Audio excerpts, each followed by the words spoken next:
is flying by on this busy, crowded planet.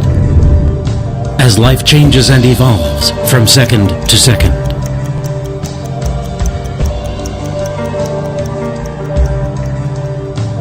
And yet the arc of human lifespan is getting longer. 65 years is the global average, way up from just 20 in the Stone Age. Modern science, however, provides a humbling perspective. Our lives, indeed the lifespan of the human species, is just a blip compared to the age of the universe, at 13.7 billion years and counting.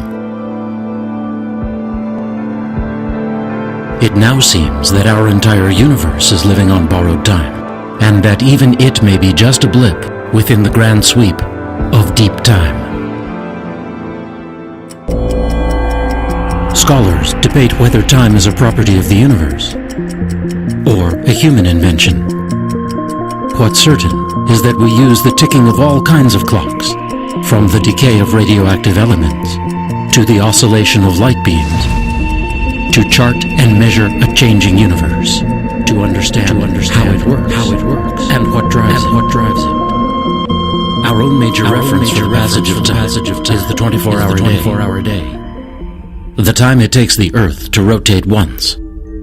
Well, it's actually 23 hours, 56 minutes, and 4.1 seconds, approximately, if you're judging by the stars, not the sun. Earth acquired its spin during its birth, from the bombardment of rocks and dust that formed it. But it's gradually losing that rotation to drag from the moon's gravity. That's why, in the time of the dinosaurs, a year was 370 days. And why we have to add a leap second to our clocks about every 18 months. In a few 100 million years, we'll gain a whole hour. The day-night cycle is so reliable that it has come to regulate our internal chemistry. The fading rays of the sun, picked up by the retinas in our eyes, set our so-called circadian rhythms in motion. That's when our brains begin to secrete melatonin, a hormone that tells our bodies to get ready for sleep.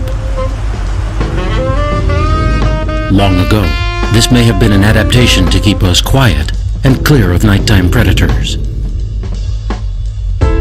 Finally, in the light of morning, the flow of melatonin stops.